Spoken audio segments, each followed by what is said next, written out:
Hey troops, it's Roy from Geeks Adventures. Woohoo! Broadcasting from the green couch in the Lindenville section of Columbus, Ohio. So, it is Memorial Day weekend. That means every bean counter in studios across the country is going, oh god, not Memorial Day weekend, Labor Day weekend. It's been a long week. It's been a long year. Especially for a bean counter for a studio going, oh God, did we make money? So Labor Day weekend, which officially means the end of the summer movie season. So it's time for summer movie stuff.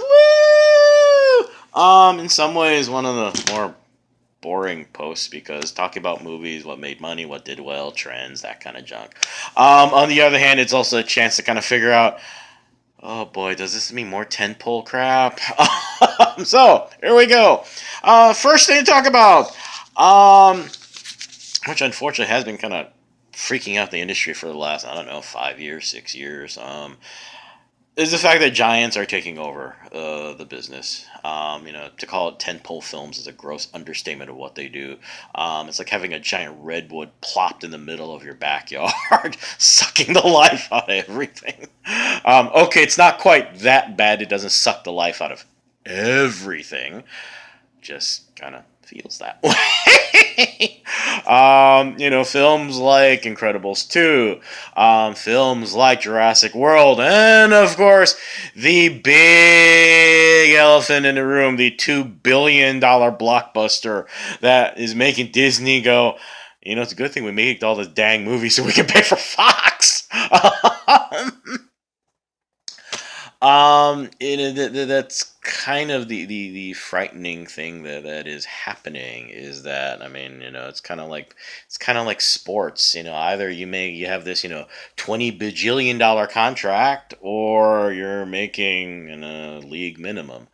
You kind of wonder it's kind of starting to turn that way. When the first $1 billion film Titanic happened, it was a big deal. It was unprecedented. And even afterwards, the films that did do that, Return of the King, The Dark Knight, it was a long, hard road to get there. And now, you've got Infinity War made $2 billion over the course of a summer. Okay, from May to August. All these other films, it took them a long time to pull this off. And this movie did $2 billion. $2 billion. Go figure. It's the kind of thing that the suits worry about and why they get and they get paid a lot of money for it. On the flip side, films with women and minorities in them. Every year, you kind of wonder, okay, is this going to be it? Is this going to be it? And fortunately, Black Panther broke the glass ceiling. $1 billion film with an all African American cast. Didn't just break the glass ceiling. Took 7 pounds of C4 and a thermonuclear device and went, yeah. So long term, what does that mean? Same thing it means every year.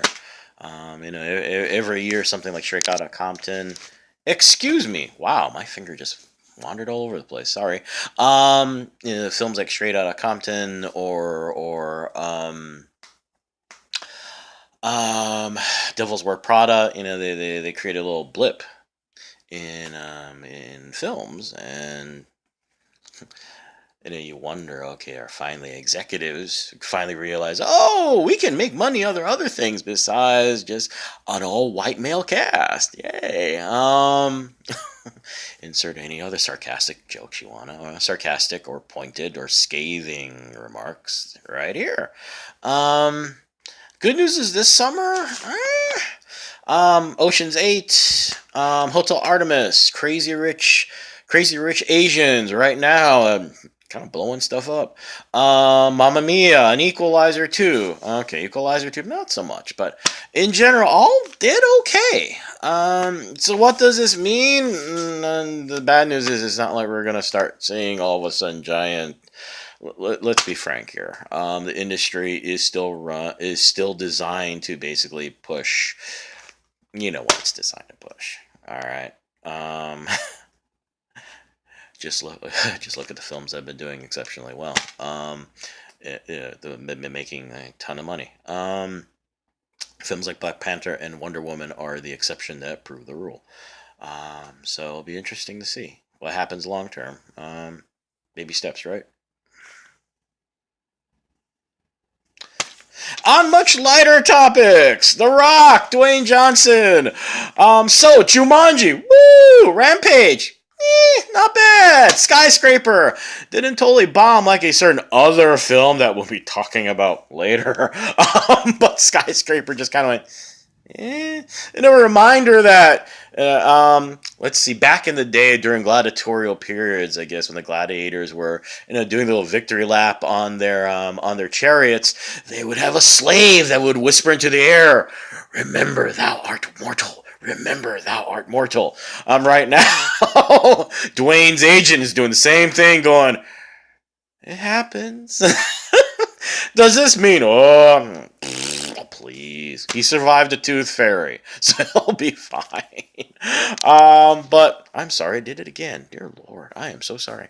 But it happens. So it'll be all right. On the flip side, the ironic thing, Adam Sandler doing well with Hotel Transylvania. Let's be honest here. Who would have thought an animated film about Dracula and his buddies running a bed and breakfast in Transylvania, and the voice cast is a whole lot of Adam's buds from SNL, would turn into a trilogy that made decent money? Then again, who would have thought that Kung Fu Panda and Despicable Me would also do really well? On the other hand, it's an interesting indication that, like I think I mentioned a couple vlog posts a while ago, it's an interesting indication that, you know what, when you actually do pay attention to who you cast, you pay attention to the story you're actually trying to create. That's an actual legit thread, not just stuff that you kind of you threw into a Yahtzee cup and rolled the dice and went, "Oh, cool, we have a screen treatment, yeah, baby, we'll get an intern to write the script in 2 weeks, yeah." You can actually make something that's decent. I mean, okay, granted, it may not be as revolutionary as, say, Inside Out, but nonetheless, stuff that has a heart, that is entertaining and makes money. What else we got out there? Blah, blah, blah, blah, blah, blah, blah, blah. Sorry, I'm going over my list. August. August is usually the train wreck of the summer season. And all sorts of really horrible movies get dumped in there.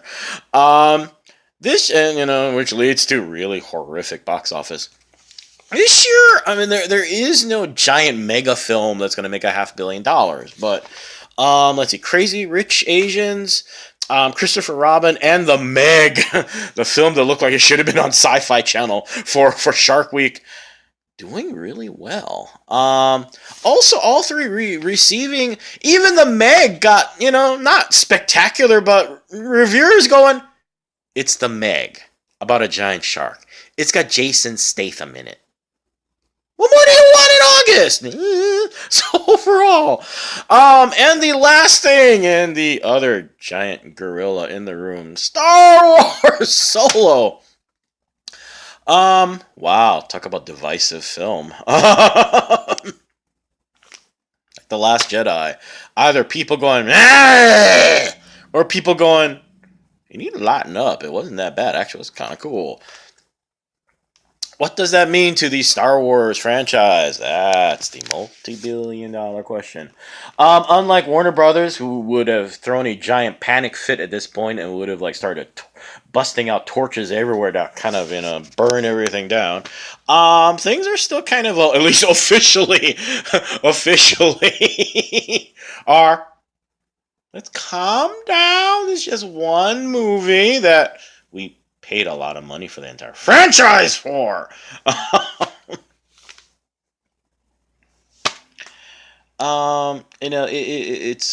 Unfortunately it's part of the whole inflation of expectation in the industry that I keep talking about, and I think a whole lot of other folks keep talking about.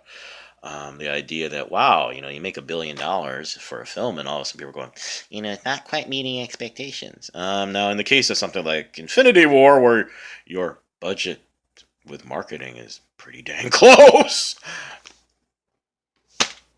Such is the nature of the business, right? The giant monster that they've created. What does this mean long term? That's the frightening thing about things right now. Films like, in some ways, I think the Avengers is probably what kind of started the whole mass panic. You have films that do well, duh. And then you got films like the Avengers, way back, making it sound like it's like 80 billion years ago, that create this giant spike in what is expected in a film. Jurassic World did that. I mean, I imagine, they figured, it's got Jurassic in it, it's got dinosaurs, and Chris Pratt's in it, it'll do all right, as opposed to, how much money did we make? So now the expectation is, okay, what's the next $1 billion film going to be? What's the next one? What's the next one? So if anything like Solo happens, all of a sudden people panic. So we'll see. Anyway, I'm running out of time, so I'm gonna go. Just some stuff to think about. Yeah, I know it's not the most exciting post, but in a lot of ways, I think we as fans and viewers, yeah, this is the boring stuff, but this is the kind of thing you see what drives the industry and why you get 5 tons of sequels. Why are you rehashing TV shows? This is why. Cha-ching, or lack thereof. Anyway, hey, y'all have a good rest of the long weekend. To all my peeps at DragonCon, what's up? Have a good time. And as always, may the force be with you. May the odds be in your favor. And be good to each other, okay, folks? Peace. Bye.